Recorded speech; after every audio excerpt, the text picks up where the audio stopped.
Manuel, ¿cómo estás? Muy bien, ¿Todo bien? sí, acá estamos. Ayer sesión larga, ¿no? Muy larga sesión con temas muy diversos y bueno, terminamos, no sé, 3:30 de la mañana más o menos. Y en el medio nos enteramos por la prensa que había entrado un oficio a la Cámara de Diputados. Veo una nota en el online de La Nación que decía que el juez Mirabelli, el juez federal de San Isidro, había enviado un oficio para tomar medidas de prueba contra José Luis Espert, que eran reservadas, que no querían exponerlas para no frustrar la investigación. Y levanto la mano y le digo al presidente de la Cámara si había entrado un oficio. Nos dicen que sí. Le digo, bueno, tenemos que hacer algo ahora. Y bueno, y logramos algo inédito. Ahí, in situ, ¿no? Logramos algo inédito, que es aprobar, levantar los fueros para las medidas de prueba en el día. Siempre, creo que el último caso es el de Cristina Kirchner, que la allana Bonadío en el Calafate, allana su casa, y entre que pasó por la comisión, fue al recinto, pasaron varias semanas, y obviamente cualquier persona puede... Allanamiento anunciado. Exacto, un allanamiento anunciado es... A pesar de todo, igual lo encontraron algunos documentos que terminaron en otras causas penales, pero bueno, actuar así tan rápido y que los legisladores no tengamos privilegios en relación a los ciudadanos comunes me parece un avance, una buena noticia. Es un punto, ¿no? Sí. Es lo que debería ser, pero no pasa. No, porque los fueros están en la Constitución, tenemos dos inmunidades, los diputados y los senadores nacionales. Una es la inmunidad de arresto, que se pensó en su momento para gobiernos totalitarios y tiene sentido en algún punto en Venezuela. La oposición, claro, por ejemplo, ha sufrido mucho y llegar al Congreso, físicamente me refiero, a veces por ahí... Le daba una protección. Te da una protección, no te puede tener la policía inventándote una causa, o no te puede tener la policía, no sé, con un falso procedimiento, con ninguna excusa. O no te puede perseguir el poder político, que también te puede a veces inventar una causa. Y después tenemos la inmunidad de opinión. Nosotros podemos decir algunas cosas o casi todo lo que se nos ocurra, salvo que haya parecido al periodismo, real malicia, o digamos que haya una intención de dañar y mentiras, y no podemos ser juzgados por nuestros dichos. Esto es para garantizar el control que ejercemos sobre el resto de los poderes. Pero se fueron tergiversando los fueros, claro. Y en Argentina, antes de la ley de fueros, que es una ley que justo... Mira, acá se ha hecho mucho, nidos de protección de delincuentes, ¿no? El Congreso como una guarida, Carlos Menem murió siendo senador, claro, con causas pendientes. Tuvo 3 mandatos de senador nacional por La Rioja, ya de grande, después de haber sido presidente, y murió literalmente con pedidos de prisión que nunca se trataron. Cristina Kirchner mantuvo algo de tranquilidad los 2 primeros años. Hoy está detenida con una prisión domiciliaria. Cumpliendo condena. Pero hay varios casos en la historia, y previo a la ley que sacó Carrió en el 2001, que es la ley de fueros, después de las coimas en el Senado, directamente los jueces, si había un diputado o un senador, no continuaban con la causa. Decían, bueno, hasta que sea diputado, hasta que deje de ser diputado o senador, no avanzamos. Y lo que aclara esta ley es que se puede avanzar, claro, que para allanarnos la Cámara respectiva tiene que dar una autorización. Y bien, la verdad, haberlo logrado en horas... Es algo muy bueno. Ahora me voy a meter, Juan Manuel, puntualmente con la campaña, con tu campaña, con tu recorrida, con lo que ves de cara al 26 de octubre. Pero quiero hacerte un foco, preguntarte esto, porque lo venimos viendo, ustedes han hecho, o son parte de este últimos años de la República Argentina, que han denunciado mucho. Pero cuando uno ve todo este escándalo de Espert, ¿no? Un Espert que yo creo que le ha hecho mucho mal a su propio espacio, total, que mintió descaradamente, ahora apareció el contrato y demás, y hay que ir hasta las últimas consecuencias, como lo digo siempre en estos casos. Y cuando ves también las denuncias que vienen del otro lado, y vos mirás la lista del peronismo y decís, pero pará, si están pidiendo la renuncia de Espert, tendrían que renunciar unos cuantos de ustedes. Digo, tenés el primero... Tayana, una cuestión moral, se vacunó VIP. Tenés un Grabois con procesos. Digo, tenés unos nombres fuertes. Sí, y más también, tenés a Horacio Pietragala. Bueno, que Pietragala, claro. Fue un violento absoluto cuando fue diputado nacional. Tenés a Hugo Moyano hijo. Tenés una lista espantosa. El peronismo... Yasky, Palazzo, bueno, tenés un sindicalismo, un montón de es una muy mala lista que algunos peronistas dicen ni siquiera es una lista de unidad, es una lista unificada. Están todos peleados entre ellos, pero se metieron todos en la misma lista para tratar de unir fuerzas y hacer una mejor elección. Y los ayuda también todos los tiros en el pie de este gobierno. Digo, totalmente. ¿No? Ahora, para mucha gente es una angustia ver que está esa lista del PJ y que no le gusta La Libertad Avanza o lo votó como segunda opción en un balotaje para que no gane ese peronismo. Y yo a esa gente le digo, es una elección legislativa, los cargos se van a... Los cargos de diputados nacionales que se eligen, por lo menos en la provincia de Buenos Aires, pero en todo el país, se reparten por proporcionalidad. Y lo importante es que uno vote lo que le guste un poco más, porque no se trata de ganar o perder esa elección, sino de dar una representación en el Congreso distinta. Yo cuando veo que la denuncia viene de Grabois, digo, bueno, ok, igual... la verdad yo había hecho una denuncia parecida antes, no estaba la transferencia, pero sí la relación con Machado, había pedido que se investiguen los vuelos, el financiamiento de su campaña, y alguito había avanzado la justicia. Poco. De hecho, si hubiese avanzado la justicia, todos nos hubiésemos librado de Espert. Porque yo me hago cargo, Espert estuvo Juntos por el Cambio también. Y a mí me avergüenza muchísimo eso. Totalmente. Me avergüenza muchísimo. Tuvo con Larreta en su momento. Tuvo con Larreta porque antes había hecho una elección más o menos buena de 5 o 6 puntos en la provincia de Buenos Aires, justamente en el 21, que le sacaba votos a Juntos por el Cambio. Entonces, Larreta, Santilli le dijeron, hay que traerlo, porque tiene unos votos, que no se nos escapen votos. Y la verdad que, nada, era una pésima persona, ¿no? La verdad que fue muy agresivo siempre en todos los espacios que estuvo y creo que no le sumó a nadie y después se reconcilia con Milei, se suma a Milei con un rol preponderante, le dan este primer lugar en la lista de diputados, vos decís, con una proyección en la provincia de Buenos Aires, sí, ¿no? Con intención de ser gobernador, claramente. Claramente, de hecho, muchos peleaban ese primer puesto a ver quién podía ser el candidato a gobernador de La Libertad Avanza dentro de 2 años. ¿Y qué mal le hace a la política que se meta gente así, que de golpe todos, de un día para el otro, descubrimos quiénes son y la sociedad dice, al final son todos iguales, y eso decepciona mucho y hace que mucha gente esté... ¿Te molesta eso? Muchísimo. Al final todos somos iguales. Sí. Sí, porque no es así, porque en lo personal te molesta a veces, eso lo vas superando, decís, bueno, yo estoy tranquilo de quién soy, que soy honesto, que trato de hacer las cosas de otra manera, con responsabilidad, que me tomo en serio mi trabajo, pero hay mucha gente que sigue pensando eso, y bueno, uno nada, lo supera, pero después lo pensás en términos generales como país y decís, qué problema, porque ves el ausentismo electoral.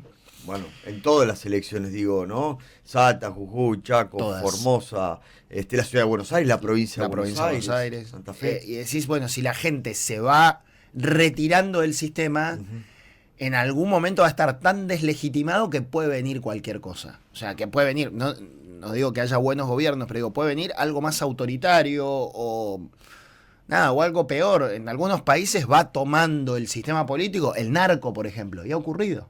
Ocurrió hace 20 años, más de 20 años en Colombia, y pasaba, y les costó muchísimo salir de eso, y ocurre en México en gran medida, y ocurre en Venezuela, de otra manera, es un narcoestado, pero empezó siendo un poder autoritario que encima fue deviniendo en narcoestado. Yo decís, ¿cómo salimos de esto? ¿Cómo hacemos que haya otras opciones que entusiasmen? Y mi trabajo hoy, más allá de ser candidato a diputado en esta elección, es buscar construir algo distinto, nuevo, que va a tener parte del pasado, por supuesto, que me parece que hay mucha gente del PRO que respeto, que no le gusta La Libertad Avanza, parte del radicalismo que nos acompaña en la lista, que gobierna distintas intendencias de la provincia. ¿Cómo se ha particionado todo eso, no? Sí, digo, ¿cómo volvemos a unir eso y cómo traemos otra gente y generamos una opción? Porque no tengo dudas, ayer lo decía en el Congreso, existe el balotaje en la Argentina. Entonces, esto que Milei habla del riesgo Cuca, puede volver el kirchnerismo. Miren, el kirchnerismo intentó volver y hacer su 5º gobierno con Sergio Massa a la cabeza. Y la gente en un balotaje dijo, no, prefiero votar a este desconocido, a esta persona nueva, disruptiva, un poco extravagante, un poco bastante extravagante, antes que ganen estos. Y lo mismo pasó con Macri, por menos porcentaje, pues siempre... Claro. Por un punto y medio. Allá con Scioli. ¿No? Con Scioli. Pero digo, ya había desgaste ahí del kirchnerismo y la gente en el balotaje decidió otra cosa. Y yo creo que si hay una opción nueva, competitiva, le va a ganar al kirchnerismo o a la Libertad Avanza si entra en un balotaje. Porque tenemos este sistema de doble vuelta que rechaza, o sea, excluye al que tiene más rechazo de la gente. Me meto ahora un poquito en la provincia de Buenos Aires, ¿no? Estamos hablando con Juan Manuel López, que es diputado y candidato, por supuesto, a renovar por la provincia de Buenos Aires. La provincia es un tema, ¿no? Es el 37% del electorado. La Argentina, siempre decimos, es muy grande. Enorme. Pero miramos la provincia de Buenos Aires por lo que significa, ¿no? En muchos sentidos. Y la provincia, y esto es una opinión mía, quiero vos que la recorres y que estás, digo, hace muchos años que está en una situación muy, muy complicada. Porque hoy yo miraba, ¿no? En el Congreso algunos que ponían los carteles del narco, y digo, yo miraba, digo, y miran que están gobernando la provincia y qué está pasando con ese tema. Digo, hay mucha hipocresía también. Muchísima. ¿Qué ves? ¿Qué ves en esta provincia en la cual estás pidiendo el voto? Es una provincia muy diversa, muy compleja. Es un país en sí mismo, se dice muchas veces, pero yo creo que no lo dimensionamos. No sé, ir a Bahía Blanca, y son 600 kilómetros desde la ciudad de Buenos Aires, y es ir a otro país. Ir después de ahí a cualquier lugar de la sexta sección electoral y te vas, no sé, a Coronel Suárez o a Coronel Rosario, decís, qué lindo, qué distinto, qué distancias, qué dimensión, qué tranquilidad.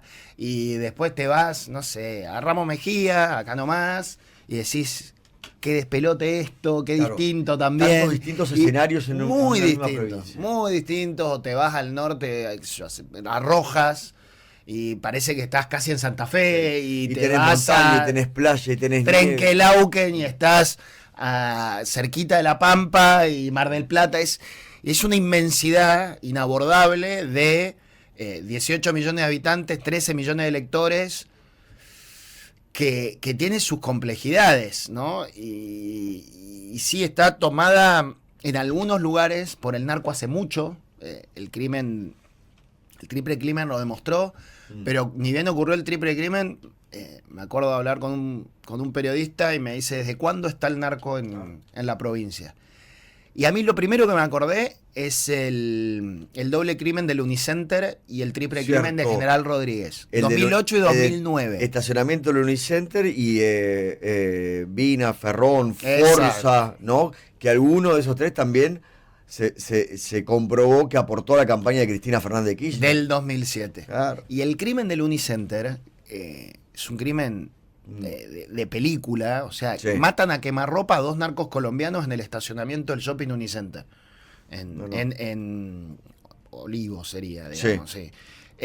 Martínez, claro. Y fue realmente darnos cuenta en aquel momento, año 2009, que el narco transnacional estaba operando en nuestro país, que había una guerra, que había ajustes de cuentas, que había protección del Poder Judicial de la provincia de Buenos Aires. Nosotros a partir de ahí empezamos a investigar al fiscal general de San Isidro, que mucho tiempo después, creo que año 2016, la jueza Arroyo Salgado lo procesa por encubrimiento de narcotráfico. O sea, una jueza federal, o sea, una jueza nacional procesa a un juez provincial por encubrir operativos de narcotráfico. Me acuerdo con Carrió buscando pruebas.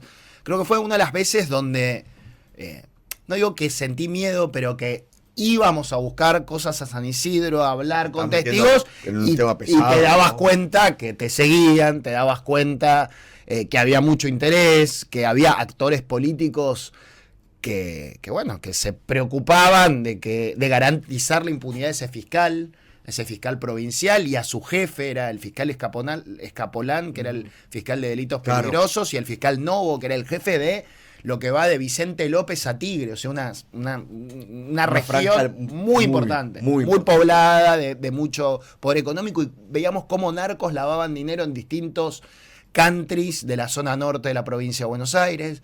Y eso venía de antes. Y pasaron del 2008 para acá 17 años.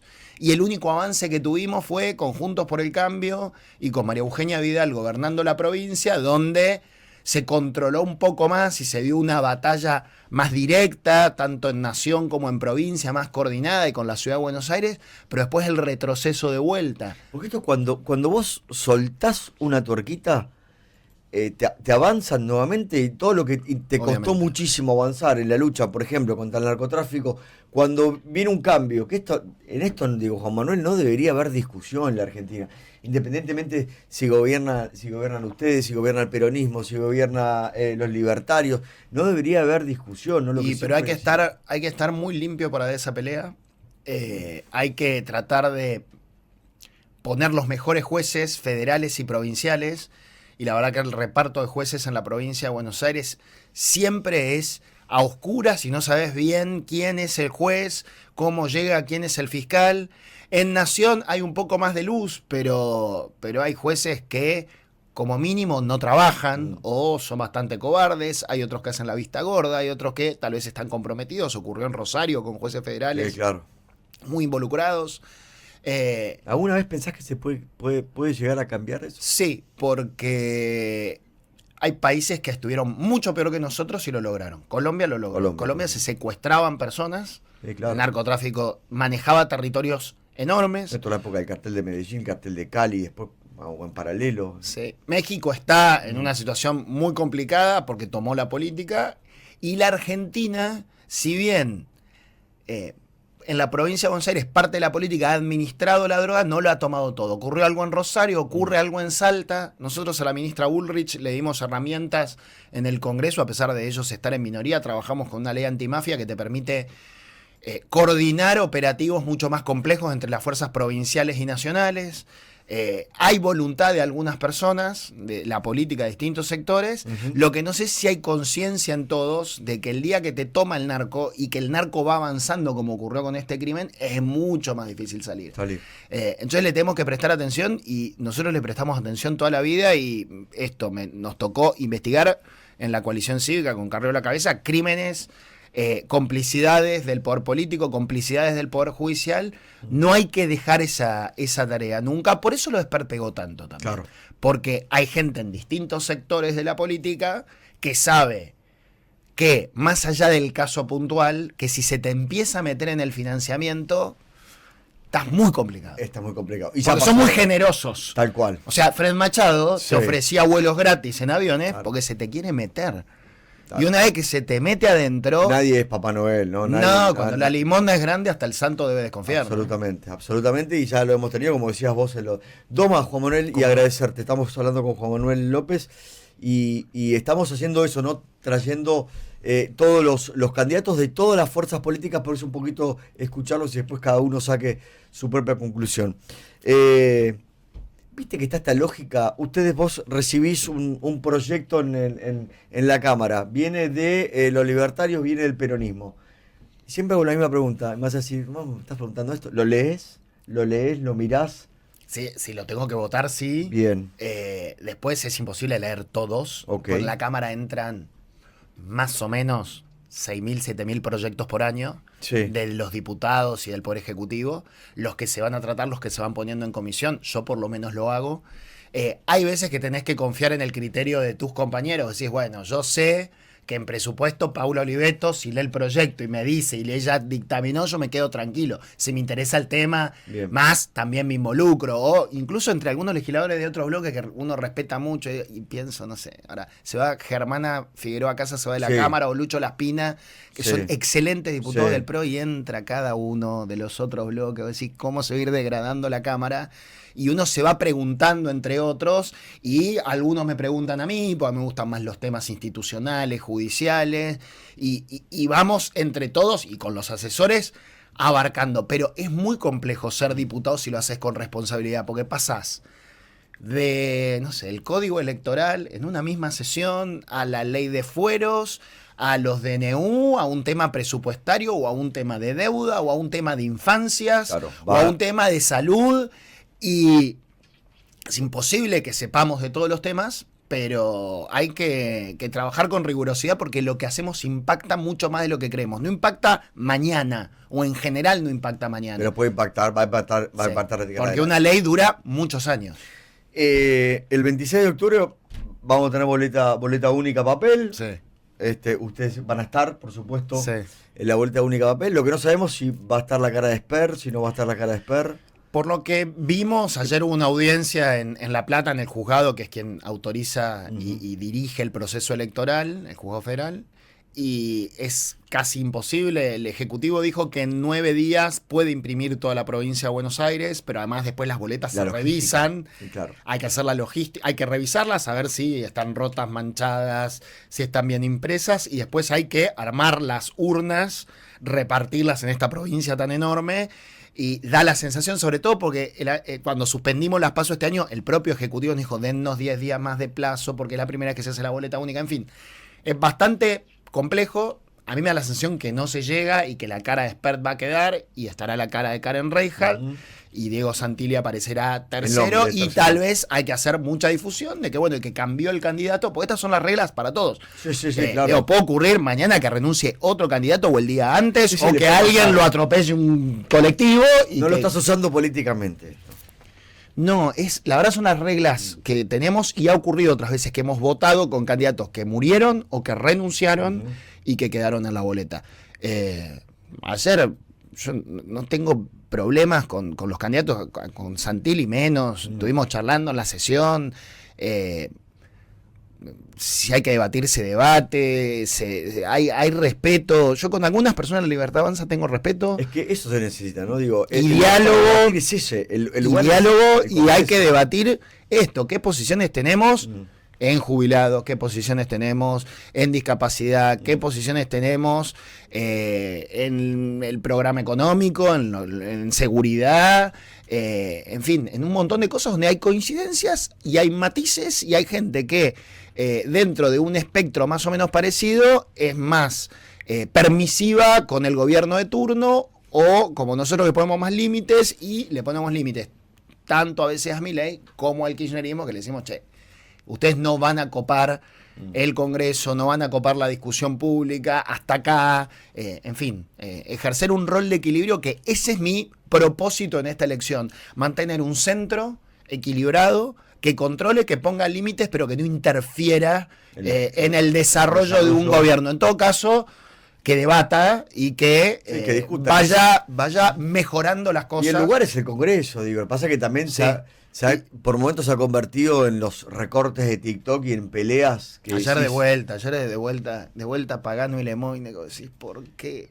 Bueno, señoritas, es increíble. No hagan esto, que de grande. Es una vergüenza. Se volvieron a pelear a la tarde. Sí. Y yo miraba para arriba y está el palco donde está todo el periodismo. Y digo, qué suerte que, perdón, pero que no hay periodistas, porque igual subieron ya, están todos los videos en las redes. Otra vez, lo suben ellos. Digo, otra vez la gente diciendo qué vergüenza, y te da vergüenza, y nada, no le sirve a nadie, salvo a veces a la Libertad Avanza y al kirchnerismo, que se muestran como las únicas opciones que polarizan. Y obviamente nosotros nos desdibujamos y hay mucha gente que no va a votar. Por eso aprovecho para pedir el voto. Si no saben a quién votar, si están un poco desanimados, yo creo que nosotros podemos representarlos genuinamente teniendo equilibrio y tratando de hacer nuestro trabajo con responsabilidad. Nos podemos equivocar, sí, pero creo que sabemos hacer lo que hacemos y que lo queremos hacer para tener una esperanza, una expectativa, porque también vivimos acá y no queremos caer en estos extremos. Juan Manuel, gracias por venir.